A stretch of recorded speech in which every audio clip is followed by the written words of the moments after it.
Si alguien te hubiera explicado esto antes, probablemente hoy estarías en otro punto, y eso, por sí solo, ya debería hacerte dudar. Voy a ser claro. Si buscas algo ligero, algo que simplemente suene bien, este no es tu sitio. Esto es para quien en algún momento ha sentido esa incomodidad difícil de explicar. Esa sensación de que hay algo en la realidad que no encaja del todo, como si nos hubieran contado solo una parte. Porque durante siglos se quemaron libros, se ridiculizaron ideas y se apartó a quienes entendían los 10 principios universales. No porque fueran falsos, sino porque funcionaban. Nos dijeron que la alquimia era convertir plomo en oro. Pero la verdad es otra. La alquimia transforma percepción en realidad. Y lo que vas a escuchar no es motivación, es un sistema, el mismo que de una forma u otra han usado estrategas, banqueros y órdenes herméticas, porque la salud, el dinero, la calma, no son casualidad, responden a leyes. Pero escucha esto, este conocimiento no funciona en desorden. Si entras por el lugar equivocado, te confunde. Por eso debes recorrerlo completo, más de una vez. Si estás listo, respira. Porque todo empieza con el principio que gobierna absolutamente todo. Capítulo 1. El código fuente, el principio de mentalismo. Golpea la mesa que tienes delante. Hazlo ahora. Siente la dureza bajo tus nudillos, la solidez, la resistencia.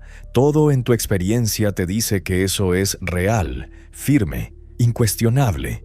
Y sin embargo, aquí empieza la primera grieta en todo lo que crees saber. Esa mesa no es sólida. Nunca lo fue. La ciencia moderna y los antiguos alquimistas coinciden en algo que resulta incómodo aceptar. Esa mesa es casi todo espacio vacío. Energía vibrando. Información en movimiento. Lo que tú llamas materia es, en realidad, una ilusión extremadamente persistente. Durante siglos te entrenaron para confiar en tus ojos, para creer que la realidad está ahí fuera, separada de ti, gobernada por leyes externas que no puedes tocar. Pero el primer principio de la alquimia hermética destruye esa idea desde la raíz. Lo dice de forma simple, casi insultante por lo obvio. El todo es mente. El universo es mental.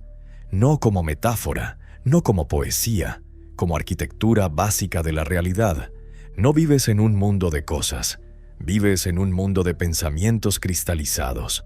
Todo lo que te rodea, tu cuerpo, tu dinero, tus relaciones, tus problemas, es pensamiento coagulado, energía mental que ha tomado forma. Y esto, aunque suene abstracto, tiene consecuencias muy concretas. Porque si la realidad es una proyección mental, entonces el mundo no es el problema. El problema es el origen de la proyección. Imagina ahora una sala de cine, oscura, silenciosa. Frente a ti una gran pantalla. En ella se proyecta una película. Hay escenas que te gustan y escenas que odias. Escasez, conflictos, miedo, tal vez una historia repetida de fracaso o de carencia. La mayoría de las personas comete el mismo error durante toda su vida. Se levantan de la butaca e intentan limpiar la pantalla. Golpean la pantalla. Discuten con la pantalla. Maldicen la pantalla. Intentan cambiar la película peleando con la imagen proyectada. Ese es el error fundamental. La pantalla no es el origen. Nunca lo fue. El alquimista lo sabe. El alquimista no toca la pantalla. El alquimista va a la cabina de proyección, cambia la cinta, ajusta el proyector, modifica la fuente, y entonces, sin esfuerzo, sin lucha, la imagen en la pantalla se reacomoda sola. Cambia el pensamiento, y la realidad obedece. Aquí es donde esta verdad se vuelve peligrosa, porque si el todo es mente, entonces la atención es poder, y quien controla la atención controla la realidad proyectada. ¿Crees que es casualidad que los medios, las noticias y las pantallas estén saturadas de miedo, crisis, enfermedad y conflicto? ¿Crees que es solo por rating? No, es algo más profundo. Es una forma de alquimia inversa. Si millones de mentes se enfocan cada día en el mismo miedo, ese miedo se densifica, se vuelve estadística, se vuelve norma, se vuelve mundo, no porque sea inevitable, sino porque está siendo proyectado sin descanso. Por eso luchan tanto por tu atención, no porque seas débil, sino porque eres poderoso. Tu mente es una batería creativa, y muchos sistemas aprendieron a usarla para proyectar la pesadilla que a ellos les conviene. Pero aquí viene la parte incómoda. Si todo esto es cierto, entonces ya no puedes seguir viéndote como una víctima pasiva. No eres solo un espectador, eres parte del mecanismo. Cada pensamiento sostenido, cada emoción repetida, cada historia que te cuentas alimenta el proyector. Y lo que hoy llamas mi realidad es, en gran parte, el eco retardado de lo que pensaste ayer. Ahora quiero que pienses en algo concreto, un muro aparentemente sólido en tu vida, una deuda, un conflicto, una enfermedad, algo que sientes pesado, fijo, inamovible. Obsérvalo por un momento. Y ahora haz este cambio sutil pero radical. Deja de verlo como un hecho absoluto. Míralo como una sombra, una proyección vieja, el resultado de un patrón mental anterior que sigue reproduciéndose por inercia. Lo que ves hoy no es el presente, es el pasado mental materializándose. Y si lo sigues alimentando con miedo, queja o resignación, el proyector seguirá pasando la misma escena. No porque el universo sea cruel, sino porque es coherente. Aquí tienes el primer código secreto. Deja de reaccionar a la pantalla. Cada reacción emocional intensa es energía que refuerza la proyección. El alquimista observa, retira energía y vuelve a la fuente, al pensamiento, a la imagen interna, al diálogo silencioso que nadie más escucha, pero que gobierna todo. Y sin embargo, si todo nace en la mente, surge una pregunta inquietante, una que probablemente ya estés sintiendo. Si yo controlo mi mente, ¿por qué mi realidad sigue siendo un caos? ¿Por qué pienso en abundancia y sigo viendo escasez? ¿Por qué visualizo cambio y todo parece igual? La respuesta es que la mente no es una sola cosa. Tiene capas, profundidades, y existe un mecanismo de reflejo que distorsiona lo que proyectas si no está calibrado. Un espejo universal que devuelve una imagen alterada si no entiendes cómo funciona. Si no comprendes este principio, todo tu poder mental se diluye, se vuelve ruido, autoengaño. Para corregir esa distorsión necesitamos el segundo principio. Y es ahí donde la alquimia deja de ser una idea y empieza a ser una herramienta real. Capítulo 2. El espejo fractal, el principio de correspondencia. Escucha con atención porque este principio no se aprende, se reconoce. Hace miles de años, cuando aún no existían telescopios ni escáneres cerebrales, se grabó en una tabla de esmeralda una frase tan peligrosa que sobrevivió solo porque pocos la entendieron. Hermes Trismegistus, el padre mítico de la alquimia, la dejó escrita como una advertencia y como una llave. Como es arriba, es abajo. Como es abajo, es arriba. Muchos la repitieron como si fuera poesía religiosa. Otros la usaron como símbolo. Casi nadie la tomó como lo que realmente es, una descripción exacta del funcionamiento del universo. No es metáfora, no es misticismo decorativo, es una fórmula, una ley operativa, una forma de decir que la realidad se construye por reflejos, que no existe un afuera independiente de un adentro, que el universo no es algo en lo que vives, sino algo que se expresa a través de ti. Siglos después, Paracelso, uno de los médicos y alquimistas más brillantes del Renacimiento, lo dijo sin rodeos. El ser humano es un microcosmos, un universo en miniatura. No vivimos dentro del universo, el universo vive dentro de nosotros. Cada órgano, cada emoción, cada pensamiento corresponde a un proceso mayor. Cuando el hígado simbólico se desequilibra, aparece la ira. Cuando la mente se desordena, la vida externa colapsa. Cielo y tierra no están separados, Son dos caras del mismo sistema. Tal vez ahora una parte de ti esté pensando que esto suena bonito, pero abstracto, que es una historia elegante, pero no verificable. Bien, escucha esto. En el año 2020, un astrofísico de la Universidad de Bolonia y un neurocirujano compararon dos cosas que jamás se habían comparado seriamente antes: la red neuronal del cerebro humano y la red cósmica de galaxias del universo observable. No buscaron simbolismo, buscaron estructura, matemática pura. El resultado: las redes son prácticamente idénticas, misma distribución, misma lógica, mismos patrones de conexión. La forma en que tus neuronas se enlazan para crear pensamientos es la misma forma en que las galaxias se enlazan para crear el cosmos. La ciencia moderna, sin quererlo, acaba de confirmar la tabla esmeralda. Como es arriba, es abajo. Como es afuera, es adentro. Tú no estás mirando el universo. El universo se está observando a sí mismo a través de ti. Ahora llevemos esto a algo íntimo, a algo incómodamente cercano. Imagina que te miras al espejo por la mañana y ves que tu rostro está sucio. ¿Qué haces? ¿Intentas limpiar el espejo? ¿Le gritas al reflejo para que cambie? No, te lavas tú, y el reflejo obedece de inmediato. Esto es tan obvio que parece ridículo decirlo. Y, sin embargo, la mayoría de las personas pasa su vida intentando lavar el espejo. Intentan cambiar a su pareja, a su jefe, a su gobierno, a la economía, a la suerte. Intentan modificar la imagen reflejada sin tocar la causa, sin tocarse a sí mismos, y luego se agotan, se frustran, se rinden, porque luchar contra un reflejo es una batalla perdida desde el inicio. La sabiduría prohibida de este principio es simple y brutal. Si quieres cambiar lo que está abajo, tu cuerpo, tu cuenta bancaria, tus relaciones, tienes que operar primero en lo que está arriba.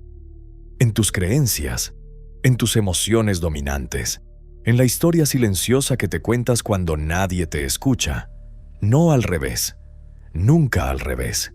Pero este principio no solo es una llave, también es una maldición si lo ignoras, porque los patrones se repiten, se replican, son fractales, pequeñas estructuras que se manifiestan en todas las escalas. Si hay caos en tu cuarto, hay caos en tu mente. Si hay caos en tu mente, habrá caos en tus decisiones, y esas decisiones inevitablemente crearán caos en tus resultados. Observa cómo haces las cosas pequeñas, porque así haces las cosas grandes. No puedes escapar de tu propio patrón, solo puedes transformarlo.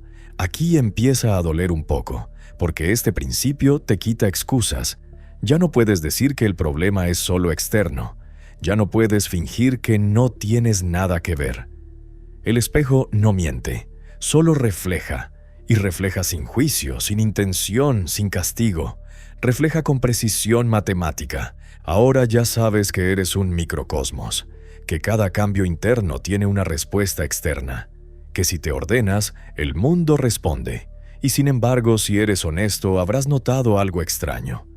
A veces, cambias tu mentalidad y la realidad no se mueve, o se mueve lento, o se siente pesada, densa, como si caminaras dentro del agua, como si algo no terminara de encajar.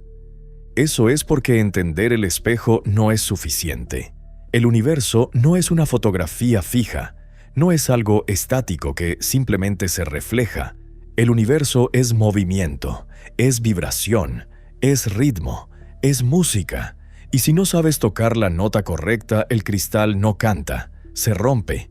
El siguiente principio es el que separa a los que están verdaderamente vivos de los que solo están existiendo. Y para comprenderlo, primero tendrás que escuchar. Capítulo 3. La frecuencia fantasma, el principio de vibración. Escucha el silencio que queda después del sonido. Ahí empieza este principio. Se dice que el conde de Saint-Germain caminó por las cortes de Europa durante siglos sin envejecer, apareciendo y desapareciendo como un error en el tiempo.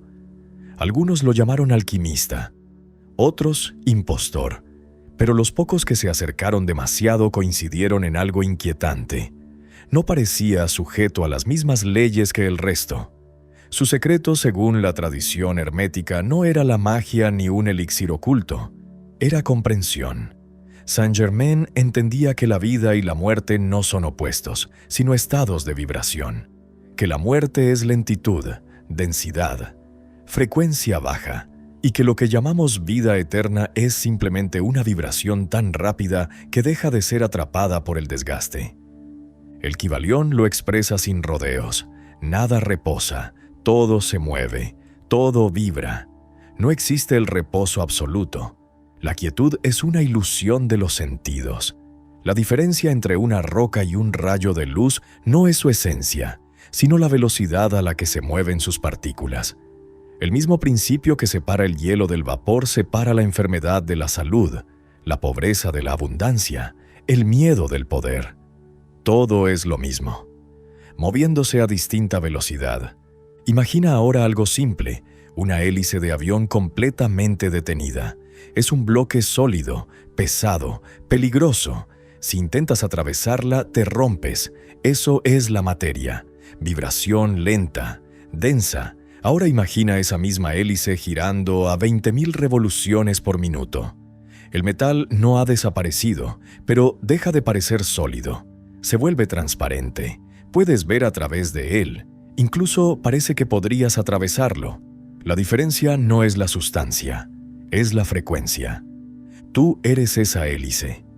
Cuando te sientes cansado, bloqueado, atrapado en los mismos problemas, es porque estás girando lento. Te has vuelto demasiado materia, demasiado denso, demasiado predecible. Elevar la vibración no es algo místico. Es acelerar el movimiento interno hasta que los obstáculos dejan de sentirse como muros y empiezan a sentirse como niebla. Esto no es una creencia, es una ley física. En el siglo XX, el doctor Hans Jenny lo demostró de forma tan clara que incomodó a más de un laboratorio. Colocó arena fina sobre una placa metálica y comenzó a aplicar sonido. Cuando las frecuencias eran bajas, irregulares, caóticas, la arena formaba manchas sin forma, estructuras rotas, desorden. Pero cuando elevaba la frecuencia y aplicaba tonos armónicos, algo extraordinario ocurría. La arena se reorganizaba sola, de inmediato, formando mandalas geométricos perfectos. El sonido obligaba a la materia a obedecer. La vibración creaba forma. No por intención, sino por ley. La materia no tuvo elección. Se ordenó. Y aquí está la implicación que la mayoría no quiere aceptar. Si la vibración organiza la arena, también organiza tus células, tus relaciones, tu economía, tu entorno. Cambia la frecuencia y la forma está obligada a cambiar. Por eso no atraes lo que quieres, atraes lo que vibras. Puedes repetir afirmaciones todo el día, pero si tu estado interno es queja, miedo o resentimiento, tu señal sigue siendo baja. Es como intentar escuchar música FM con una radio sintonizada en AM. No importa cuánto desees la canción, no importa cuántas veces la pidas, la señal no entra. El universo no responde a palabras, responde a estados, no responde a peticiones. Responde a coherencia vibratoria. Deja de pedir, empieza a sintonizar. Pregúntate menos ¿qué quiero? Y más ¿en qué frecuencia estoy viviendo? Porque esa es la respuesta que el universo escucha. Aquí es donde muchos se frustran, porque ahora entiendes que debes elevar tu vibración, pero descubres algo incómodo. No puedes hacerlo a la fuerza. Intentas pensar positivo, intentas animarte, intentas vibrar alto, y aún así el miedo, la tristeza o la ira te arrastran hacia abajo como una gravedad invisible, como si hubiera una fuerza que no te deja despegar. Y es verdad, existe, no puedes apagar una emoción de golpe, no puedes saltar del miedo al coraje solo con voluntad. Pero los antiguos alquimistas conocían un atajo, un deslizamiento, un truco elegante que evita la lucha directa. Ellos entendían algo crucial. Las emociones no son opuestas separadas, son extremos de la misma escala. Igual que el hielo y el vapor son agua. El calor y el frío no son cosas distintas, son grados, diferencias de intensidad, y si entiendes esto, descubres que no necesitas destruir una emoción para cambiarla. Solo necesitas moverla en la escala. Ajustar el grado, elevar poco a poco la vibración hasta que el estado cambia sin violencia, sin resistencia. Este es el secreto que convierte la vibración en una herramienta práctica. Y para dominarlo necesitas comprender el principio que rige los polos, los extremos y el arte de transmutar uno en otro. Ese principio es el que separa a los aprendices de los verdaderos alquimistas, y es ahí donde entramos en el capítulo 4. Capítulo 4. El arte de los extremos, el principio de polaridad. Te voy a decir algo que va contra todo lo que te enseñaron, y cuando algo se siente así de incómodo, suele ser porque es verdad. Te dijeron que el odio es lo contrario del amor. Te mintieron. Te dijeron que la oscuridad es lo opuesto a la luz. Otra mentira más. En la alquimia real, en la que no busca consolar sino explicar, los opuestos no existen. Existen los grados. Existen los extremos de una misma cosa. Escucha el fuego crepitar a un lado y siente el viento helado al otro. Parecen enemigos, pero cuando los llevas al límite se funden. El frío extremo quema, el calor extremo destruye. No son fuerzas separadas, son polos de la misma energía manifestándose en distintos puntos de la escala. Los antiguos lo expresaron con una frase tan simple que pasó desapercibida durante siglos. Todo es doble. Todo tiene dos polos, su par de opuestos. No dijeron que fueran cosas distintas. Dijeron que eran lo mismo, visto desde extremos diferentes, como tu mano derecha y tu mano izquierda. No luchan entre sí, pertenecen al mismo cuerpo. Ahora visualiza un termómetro sin números. Abajo dice frío, arriba dice calor. Míralo con atención. ¿En qué punto exacto deja de ser frío y empieza a ser calor? ¿A los 10 grados? ¿A los 20? No existe esa línea. Nunca existió. Es una frontera imaginaria que la mente inventa para sentirse segura. El frío y el calor son la misma cosa. Energía térmica. El frío no se combate, se eleva. Y aquí viene el golpe real. Lo mismo ocurre dentro de ti. El miedo y el valor no son enemigos. Son la misma energía emocional en distintos grados. El miedo es valor congelado. El valor es miedo puesto en movimiento. Cuando huyes del miedo, lo haces más denso. Cuando lo entiendes, puedes transmutarlo. La ciencia, una vez más, llegó tarde a una verdad antigua. Estudios de neurociencia mostraron algo perturbador. Cuando una persona siente amor intenso y cuando siente odio profundo, se activan las mismas zonas del cerebro. El putamen, la ínsula. Biológicamente, tu cerebro casi no distingue entre amar y odiar. Ambos son pasión concentrada. Fuego emocional. Lo único que cambia es el signo. Por eso el verdadero opuesto del amor no es el odio. El odio todavía es conexión. El verdadero opuesto es la indiferencia, la ausencia de energía. Esto significa algo crucial. Si ya hay energía emocional, puedes moverla, puedes deslizarla, puedes redirigirla. No necesitas crear fuerza desde cero. Ya está ahí. Aquí es donde la mayoría fracasa, porque les enseñaron a luchar contra sus emociones, a reprimirlas, a eliminarlas, a no sentir. Eso es como intentar romper el termómetro para que deje de hacer frío. Es absurdo y peligroso. La emoción reprimida no desaparece, se estanca, se pudre y luego explota. El alquimista no reprime, polariza. Cuando sientes miedo, no lo niegas, no lo juzgas. Reconoces algo clave. Estás en la parte baja de la escala del valor. Eso es todo. No eres débil. Estás mal posicionado. Y una posición se puede ajustar. ¿Cómo se hace? No luchando contra el miedo, sino apuntando conscientemente al otro extremo del mismo eje. Introduces imágenes mentales de coraje, de decisión, de acción. No para tapar el miedo, sino para mover la aguja. y cuando la aguja se mueve, la energía cambia de forma por sí sola. La emoción sigue siendo la misma sustancia, solo cambia el grado. Aquí ocurre algo casi mágico. Cuando dejas de resistir una emoción y empiezas a deslizarla, el cuerpo deja de tensarse, la mente deja de pelear. El cambio ocurre sin fricción. Eso es transmutación mental. No es positivismo barato, es ingeniería interna. Ahora bien, aquí aparece un nuevo problema, uno que seguro ya has vivido. Logras elevarte, cambias tu estado, te sientes fuerte, claro, enfocado, incluso invencible. Y luego, baja. La motivación se disuelve, la alegría se aplana, el entusiasmo se apaga. No importa cuánto lo intentes, siempre vuelve a caer. No es debilidad, no es falta de disciplina, es algo mucho más grande. Estás atrapado en el movimiento más antiguo del universo, una oscilación constante, un vaivén inevitable que empuja todo de un extremo al otro, como un péndulo gigante que no se cansa nunca. Si no entiendes esta fuerza, cualquier polaridad positiva que consigas hoy será compensada mañana.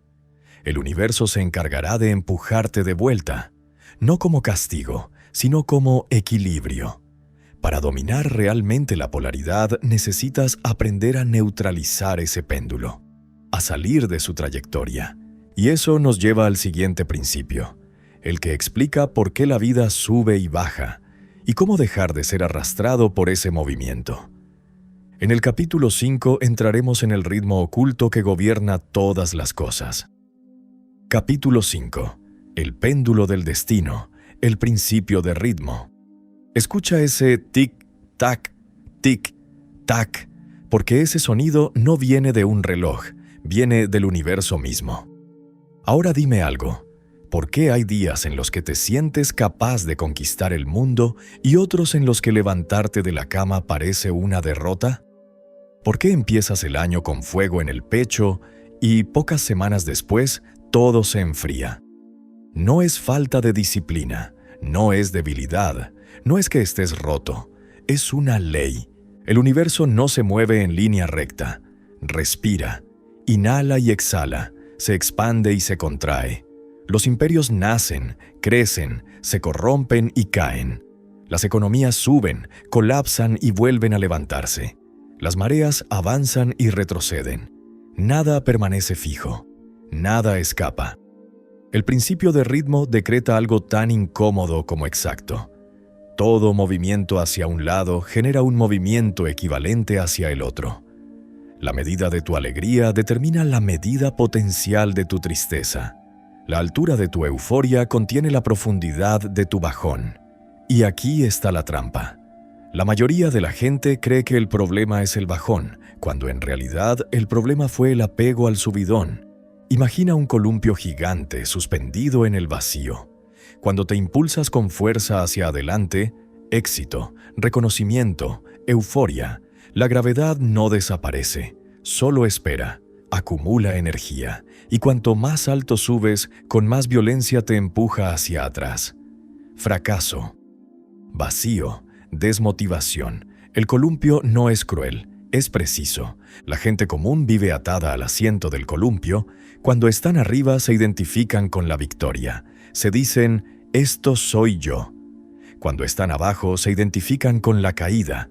Se dicen, siempre me pasa lo mismo. Celebran cuando suben. Se castigan cuando bajan. Son arrastrados de un extremo a otro como hojas en una tormenta.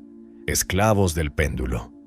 El gran error es creer que si te esfuerzas lo suficiente, el péndulo se quedará arriba para siempre. Que esta vez será distinto. Que ahora sí lo lograste. Es imposible. La ley de ritmo compensa siempre. No por maldad, por equilibrio. Esto no es filosofía, es observable. Mira los mercados financieros. Las ondas de Elliott muestran que el dinero se mueve en patrones rítmicos. Después de cada subida eufórica viene una corrección. Después del pánico, la recuperación. No es suerte, no es conspiración. Es el mercado respirando. Expansión, contracción. Mira ahora tu propio cuerpo. Tu energía no es constante. Obedece a ritmos biológicos, ritmos circadianos, horas de lucidez y horas de niebla mental, días de potencia y días de agotamiento. Luchar contra un bajón natural es como intentar detener la marea con las manos. Te cansas, te frustras y te culpas, cuando el problema nunca fuiste tú. Aquí es donde entra el secreto que casi nadie entiende. No puedes detener el péndulo, no puedes eliminar el ritmo, no puedes vivir en verano eterno.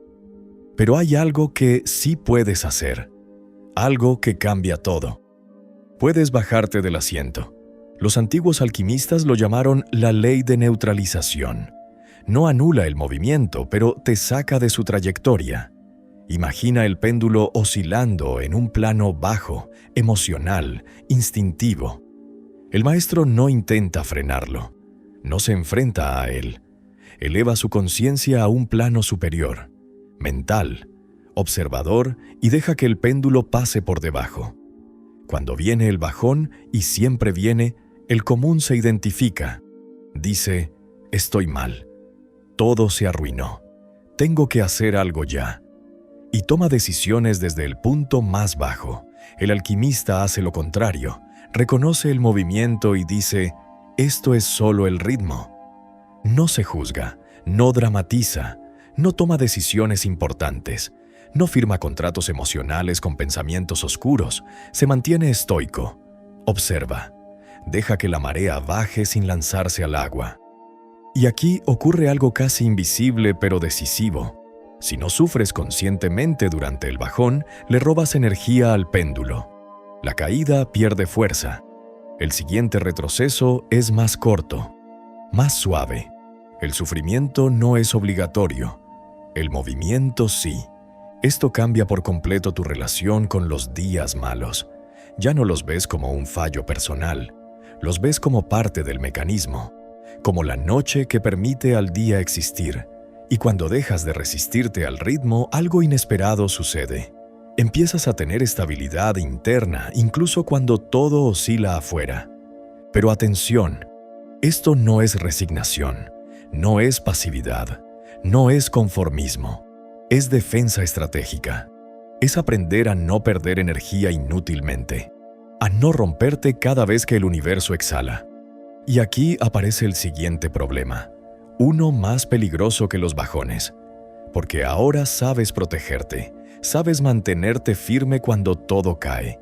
Pero la estabilidad por sí sola no construye nada, no crea imperios, no cambia el mundo, solo evita que te destruyas. Mucha gente cree en la suerte, en el destino ciego. Dicen, si tiene que pasar, pasará. Esa es la mentalidad de esclavo más sofisticada que existe, porque parece humilde, pero en realidad es rendición. Nada ocurre por casualidad. La casualidad es solo el nombre que damos a leyes que aún no entendemos. Y si quieres dejar de ser una pieza que se mueve sola en el tablero, si quieres pasar de reaccionar a causar, necesitas comprender el principio más frío, más matemático y más implacable de todos, el que gobierna la causa y el efecto. Y eso nos lleva al capítulo 6. Capítulo 6.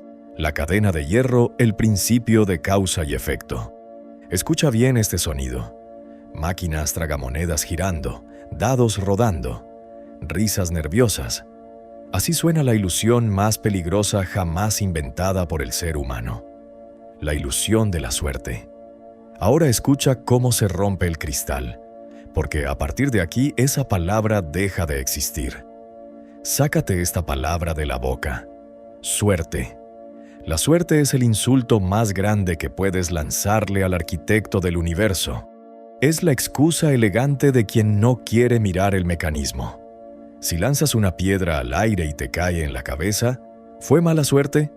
No. Fue gravedad, dirección, masa, tiempo. Si trabajas 10 años en algo que odias y tu vida se marchita, ¿fue mala suerte? No. Fue una cadena de causas que aceptaste sin cuestionar. El azar no existe. Es solo el nombre que le damos a una ley que no entendemos. Todo lo que ocurre tiene un origen. Todo efecto tiene un padre. Y cuando no ves la causa, te conviertes en esclavo del efecto. Ese es el verdadero infierno. Imagina ahora la vida como una inmensa mesa de billar, infinita, fría. La mayoría de las personas son bolas. Son golpeadas por la economía, por las noticias, por el estado de ánimo de otros, por modas, por miedos colectivos. Se mueven por la mesa creyendo que eligen, cuando en realidad solo reaccionan. Rebotan, colisionan, se detienen, vuelven a ser golpeadas. Y luego están los jugadores, los pocos que entienden el sistema. Ellos no son empujados. Ellos empujan, tienen el taco en la mano, deciden el ángulo, la fuerza, el momento exacto. No son más fuertes físicamente, son más conscientes. En el lenguaje moderno, a las bolas de billar se les llama NPCs, personajes no jugables, gente que vive en piloto automático repitiendo guiones escritos por otros. Se levantan, consumen, obedecen, se distraen, duermen. La alquimia no es espiritualidad bonita. Es el proceso brutal de dejar de ser un NPC y convertirte en jugador. La ciencia moderna confirma esta brutalidad. La teoría del caos lo explica sin piedad. Edward Lorenz lo llamó dependencia sensitiva a las condiciones iniciales. Un cambio diminuto en el origen produce consecuencias gigantescas en el resultado. El famoso aleteo de una mariposa puede generar un huracán semanas después al otro lado del mundo. Ahora traduce eso a tu vida. Tus pensamientos de hoy, aparentemente pequeños, son las mariposas que crearán los huracanes de tu futuro. No existe el pensamiento neutro. Cada pensamiento es una causa sembrada en silencio, y cada causa, tarde o temprano, exige su efecto. Si no gobiernas la causa, tu mente, tus decisiones, tus hábitos, no tendrás ningún poder sobre el efecto. Lo llamarás destino, pero será ignorancia. Aquí es donde muchos se estremecen, porque este principio no te consuela, te responsabiliza. Ya no puedes culpar a la suerte, a tus padres, al gobierno o a la economía. Todo eso existe, sí, pero no es el origen último de tu vida. Es el tablero, no el jugador. ¿Cómo dejas de ser una bola de billar? Elevándote de plano. La masa vive en el plano de las causas externas. Reacciona al clima, al humor colectivo, al miedo del momento. El maestro se retira hacia adentro. Usa su voluntad consciente para introducir una nueva causa en el sistema. Una causa que no estaba prevista. Un movimiento que rompe la inercia. Aquí está la regla de oro y grábala en piedra. Si no tienes un plan consciente para tu vida, caerás inevitablemente en el plan de otro. Y el sistema no tiene grandes sueños para ti. Su plan es simple: que consumas, que obedezcas, que no hagas preguntas profundas. Convertirte en causa es un acto de rebelión silenciosa. Pero aquí aparece una frustración inevitable. Ya has despertado, has decidido ser causa, trabajas duro, empujas, tomas decisiones, te esfuerzas, y aún así muchos proyectos no nacen. Ideas que mueren rápido, negocios que no despegan, caminos que parecen estériles, 12 horas de esfuerzo y ningún fruto. Esto desconcierta, porque has hecho todo bien, ha sido voluntad, ha sido acción, ha sido empuje, y sin embargo algo falta, algo esencial. La razón es simple y devastadora. La fuerza bruta no crea vida. Nunca lo hizo. Puedes empujar una semilla con toda tu fuerza, pero no germinará.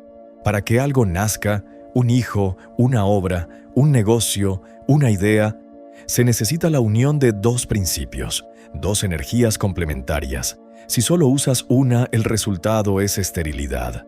El universo no crea por imposición, crea por combinación. Tiene una estructura sexual, generativa, dual. Y si no entiendes esa danza, puedes ser causa, pero una causa seca, sin descendencia.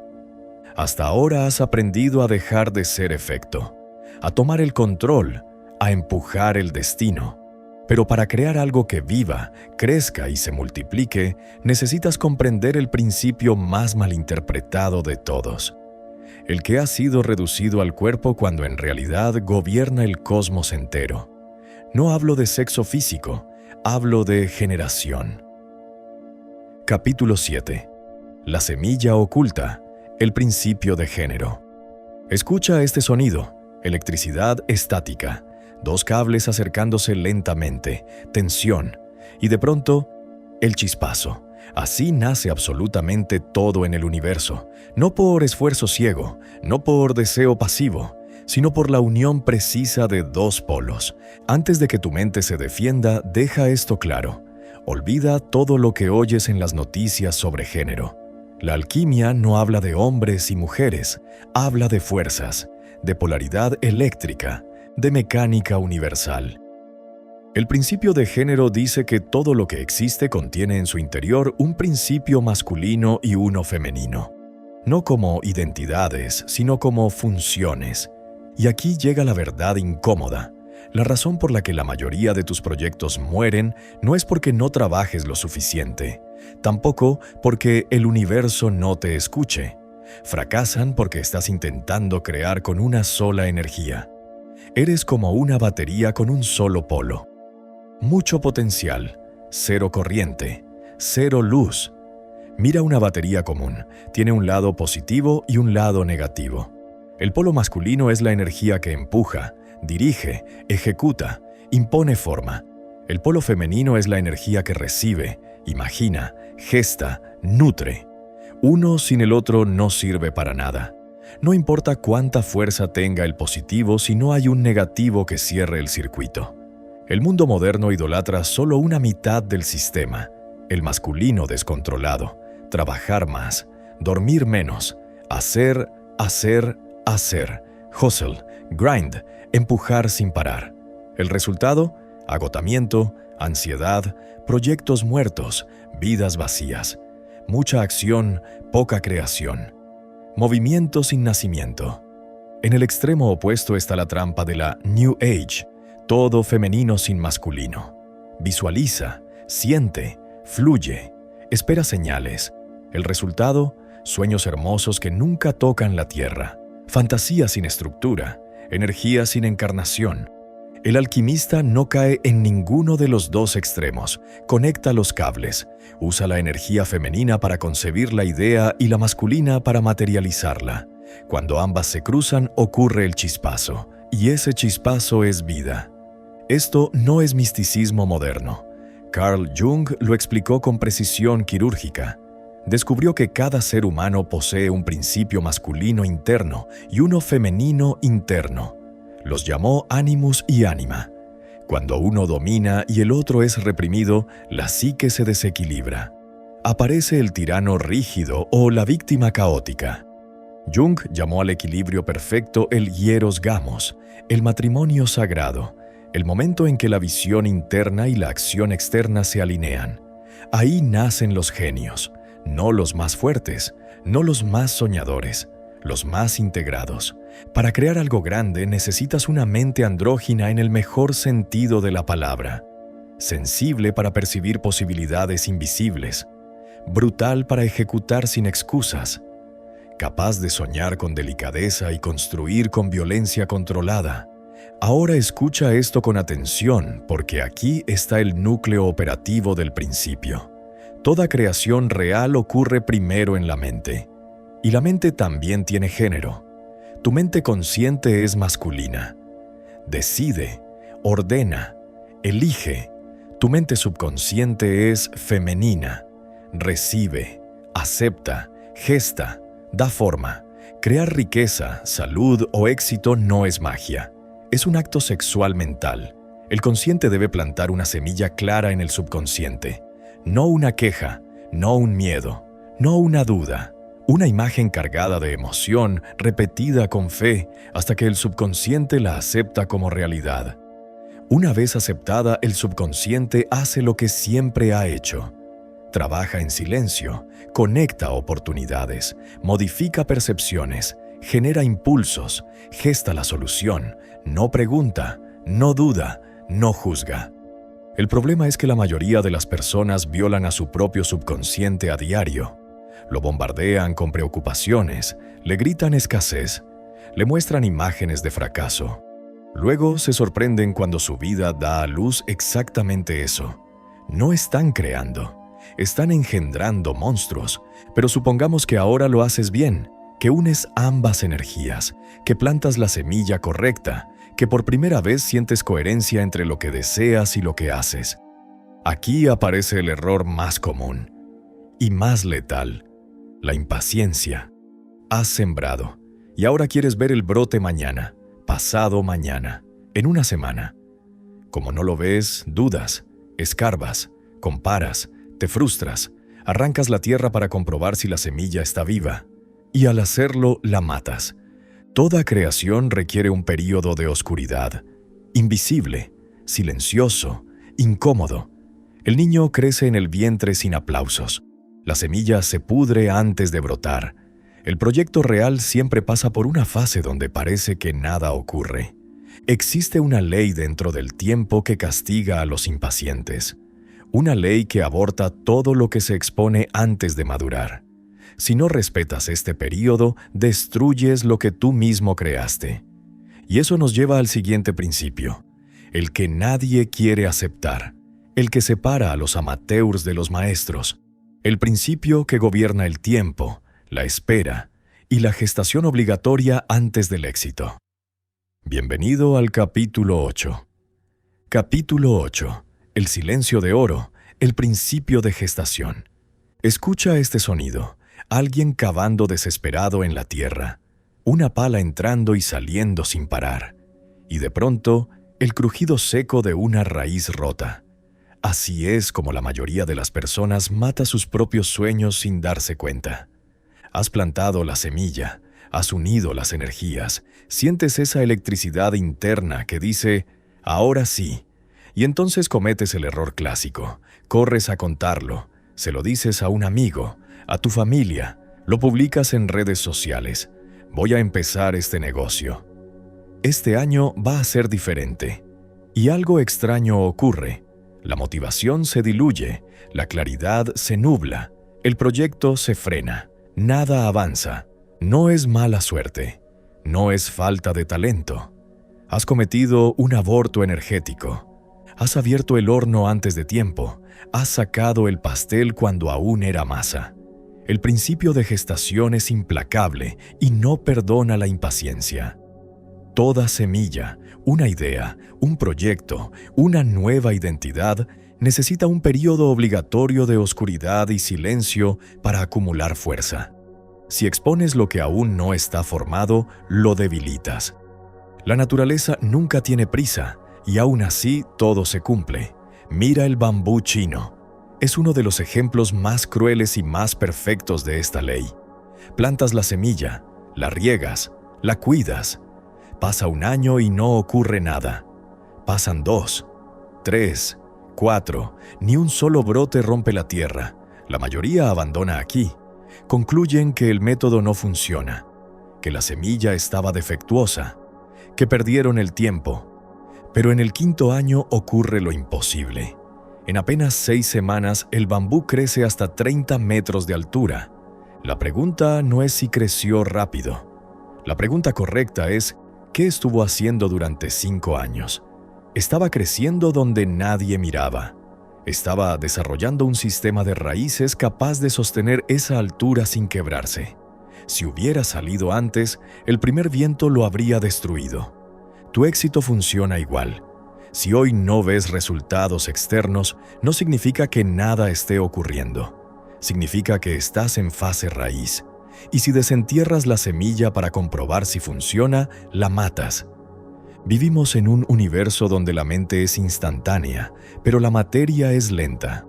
Puedes pensar en cualquier lugar del mundo y estar allí en un segundo. Pero transformar tu realidad física lleva tiempo. Existe un desfase inevitable entre la causa mental y el efecto material. Un lag time, un retraso. Es como intentar detener un tren de carga. Aunque frenes ahora, el tren seguirá avanzando cientos de metros por pura inercia. La mayoría cambia su mentalidad, espera unos días, mira su vida, ve que todo sigue igual y se rinde. No entienden que lo que están viendo es solo el eco del pasado. El alquimista sabe esto, y por eso no se desespera. Ignora el eco, no negocia con la realidad vieja, espera la nueva onda. Aquí entra una de las disciplinas más difíciles y más poderosas que existen, la ley del silencio. Los antiguos lo resumían en 4 verbos: saber, querer, osar, callar. Todos quieren saber, muchos quieren querer, algunos se atreven a osar, pero casi nadie domina el último, callar. ¿Por qué callar es tan importante? Porque hablar disipa energía, la presión crea poder. Un motor de vapor funciona porque la presión está contenida. Si abres las válvulas antes de tiempo, el vapor se escapa y la máquina no se mueve. Cada vez que hablas de tus planes antes de ejecutarlos, liberas la presión creativa en forma de palabras vacías. Además, cuando hablas, invitas interferencias, opiniones, dudas ajenas, envidia, escepticismo. Incluso el apoyo puede ser tóxico si llega demasiado pronto. La semilla no necesita aplausos, necesita silencio. Mantén tus grandes metas protegidas, no por miedo, por inteligencia. Deja que esa presión interna crezca. Deja que la incomodidad de no decir nada se transforme en foco, en disciplina, en acción inevitable. Que la primera noticia que el mundo reciba de tu proyecto sea su existencia real, no tu intención. Pero aquí surge una objeción legítima. Mientras esperas, la vida no se detiene. Sigues viviendo en el mundo real. Y el mundo real no es limpio ni amable. Hay problemas, deudas, personas negativas, noticias constantes de crisis. Todo eso es peso, plomo. Y ese plomo no se evapora solo porque estés creando algo mejor. Sigue presente a tu alrededor. Se siente pesado. Busca ralentizarte mientras atraviesas la espera. Aquí es donde la mayoría falla. Creen que para crecer necesitan un entorno perfecto. Silencio absoluto. Condiciones ideales. Eso nunca ocurre. No puedes huir del mundo. Pero puedes hacer algo infinitamente más poderoso. Puedes usar ese plomo como materia prima. Los antiguos alquimistas no tiraban el plomo. Lo necesitaban. Sin plomo no hay transmutación. Sin presión no hay oro. Sin fricción no hay fuego. Los problemas, las críticas, las dificultades, todo eso no es un obstáculo. Es el material exacto que el alquimista transforma. La paciencia no es pasividad, es poder contenido. Es saber que algo está creciendo aunque nadie lo vea. Es caminar entre el caos sin explicar nada, sin justificarte, sin anunciar lo que estás construyendo. Y cuando llegue el momento correcto, no hablarás, actuarás, porque el oro verdadero no hace ruido mientras se forma, solo brilla cuando está listo. Y en el próximo capítulo aprenderás la técnica final, la que separa a quienes solo sobreviven de quienes convierten cada golpe, cada humillación y cada problema en combustible puro. La transmutación activa, el arte supremo de convertir el plomo de la vida en oro. Capítulo 9. El fuego alquímico, el principio de transmutación. Escucha este sonido: metal golpeando metal, el rugido del fuego, el líquido hirviendo dentro del crisol. No es destrucción, es transformación. Nada valioso nace sin pasar por el fuego. Durante siglos, los ignorantes buscaron la piedra filosofal como si fuera un objeto externo. Una piedra roja capaz de convertir metales baratos en oro y dar riqueza instantánea. Se obsesionaron con fórmulas, símbolos y rituales vacíos. Murieron pobres, murieron frustrados, murieron sin entender nada. Los verdaderos maestros conocían el secreto real. El plomo nunca estuvo fuera. El plomo siempre fuiste tú. Tu miedo, tu ansiedad, tu rabia, tu sensación de estar atrapado. Y el oro tampoco es una moneda. El oro es libertad, es claridad, es poder interno. Es un imperio construido desde dentro hacia afuera. La transmutación mental no es poesía, es ingeniería interna, Es la capacidad de cambiar tu propia química cerebral, de recibir un insulto y convertirlo en enfoque, de recibir una crisis económica y convertirla en una idea que te saque del juego para siempre. No se trata de apagar el fuego, se trata de usarlo para forjar una espada. Imagina ahora un río salvaje, caudaloso, violento, un río que se desborda y arrasa un pueblo entero. Eso es la ira sin dirección, el miedo sin control, la ansiedad desatada, energía pura pero salvaje. La mayoría de las personas aterradas por esa fuerza intentan una locura: secar el río, reprimir la emoción, negarla, medicarse para no sentir, anestesiarse con entretenimiento, comida o distracciones. Ese es el mayor desperdicio energético de la historia humana. El alquimista hace algo radicalmente distinto. No intenta eliminar el río, construye una presa, no detiene el agua, la canaliza, obliga a esa masa violenta a pasar por turbinas estrechas, y entonces ocurre el milagro moderno. El agua que destruía casas ahora genera electricidad, luz, poder, ciudades enteras iluminadas gracias a la misma fuerza que antes causaba caos. La emoción negativa es potencia bruta. Si tienes mucha ansiedad, no estás roto, estás cargado. Si sientes rabia, no eres débil, estás energizado. El problema nunca fue la emoción. El problema fue no saber construir turbinas. La ciencia moderna confirma lo que la alquimia siempre supo. La primera ley de la termodinámica lo dice sin misticismo. La energía no se crea ni se destruye, solo se transforma. No puedes eliminar un problema. No puedes deshacerte de una emoción. Solo puedes cambiar su forma. Todo intento de eliminación genera más presión interna. Todo intento de transformación genera poder. La psicología profunda llegó a la misma conclusión desde otro ángulo. Sigmund Freud observó algo inquietante. Muchos de los artistas, científicos y líderes más grandes de la historia tenían impulsos sexuales o agresivos extremadamente intensos. No los reprimían. Tampoco los actuaban de forma caótica. Los sublimaban. Convertían esa obsesión interna en trabajo, en arte, en construcción. La energía oscura se transformaba en creación luminosa. Eso no es terapia. Eso es alquimia clínica. Ahora viene la parte que separa al oyente pasivo del operador real. La próxima vez que sientas envidia, no la niegues. No te juzgues. No te digas que eso está mal. Detente. Cierra los ojos. Siente esa presión en el pecho o en el estómago. Esa incomodidad es energía concentrada. Plomo líquido. Di internamente: reconozco esta energía. No intentes cambiarla aún, solo obsérvala. Luego decide conscientemente su destino. Usa esa carga para trabajar 2 horas más cuando nadie más lo haría. Usa ese despecho para entrenar tu cuerpo hasta que duela. Usa esa rabia para aprender una habilidad que te haga independiente. No te preguntes si tienes ganas. El fuego no pide permiso. El alquimista nunca desperdicia una crisis.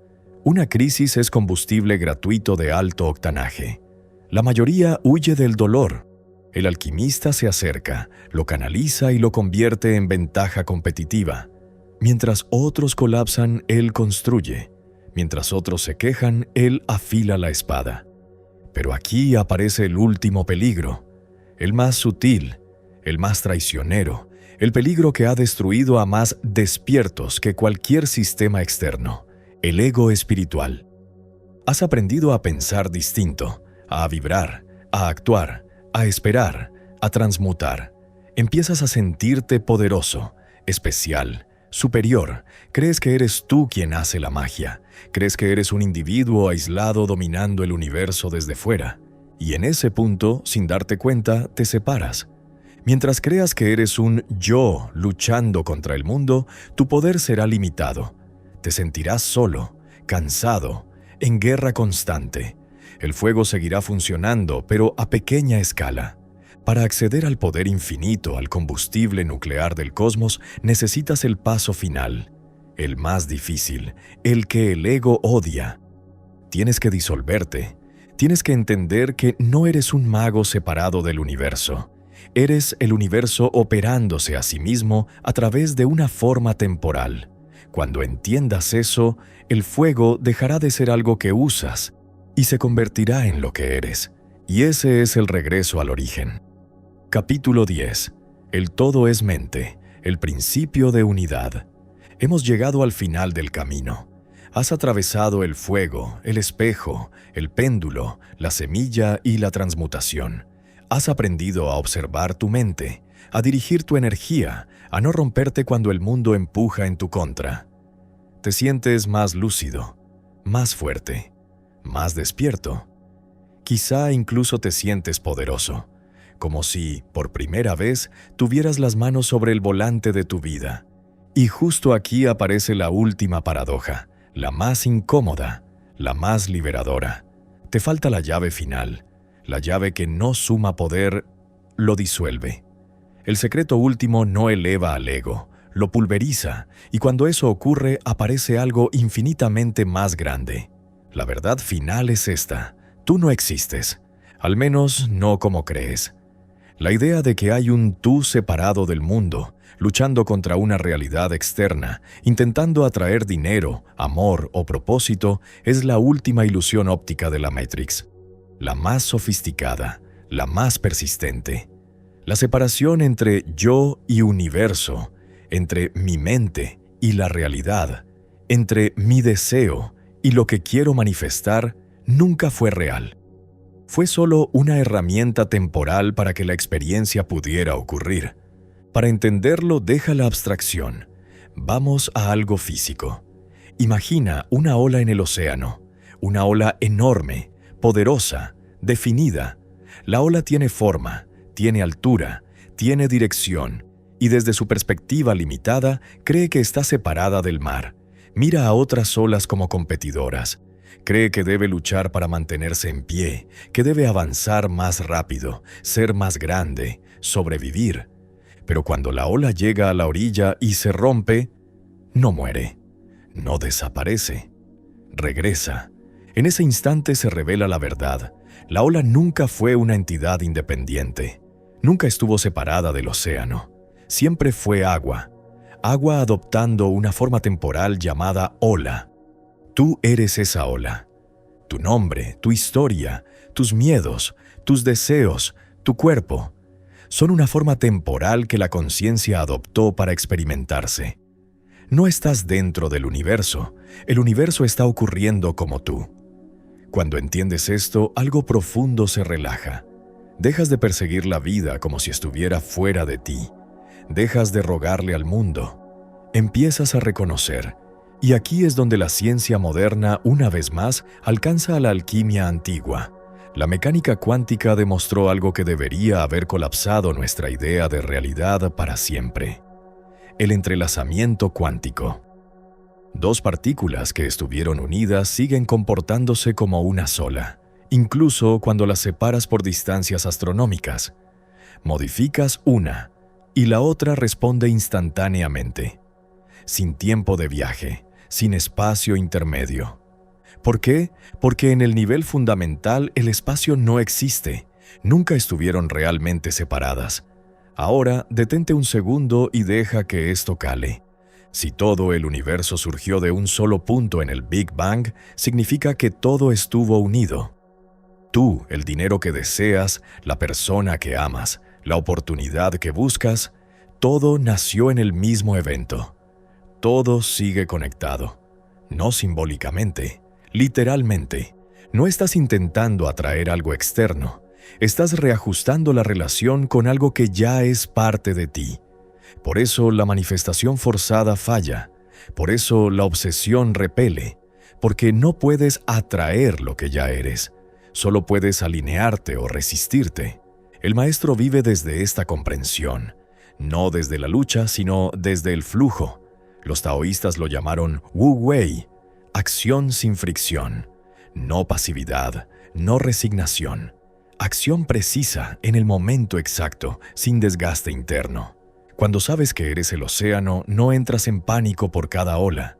Cuando sabes que eres el universo experimentándose, el miedo pierde sentido. ¿A qué vas a temer? ¿A perder algo que nunca estuvo separado de ti? ¿A equivocarte dentro de un sistema que eres tú mismo aprendiendo? La soledad se disuelve. La ansiedad se apaga. La necesidad desesperada desaparece. Sigues trabajando, sigues creando, sigues construyendo. Pero ya no desde el hambre, sino desde la coherencia. Desde la confianza profunda de saber que el resultado no depende de forzar la realidad, sino de no bloquearla. Y ahora llegamos al momento final. El cierre del círculo. El punto donde el conocimiento deja de ser información y se convierte en identidad. Has recibido las 10 llaves. El candado está abierto. La mayoría de las personas jamás llega aquí. Cierran el video antes, se distraen, regresan a su vida automática, empujados por el péndulo, culpando a la suerte, esperando señales externas. Pero tú no. Tú llegaste hasta el final. Eso ya dice algo de ti. Pero escucha esto con absoluta claridad. El conocimiento sin compromiso se evapora. Si no se encarna, se pierde. Si no se declara, se diluye.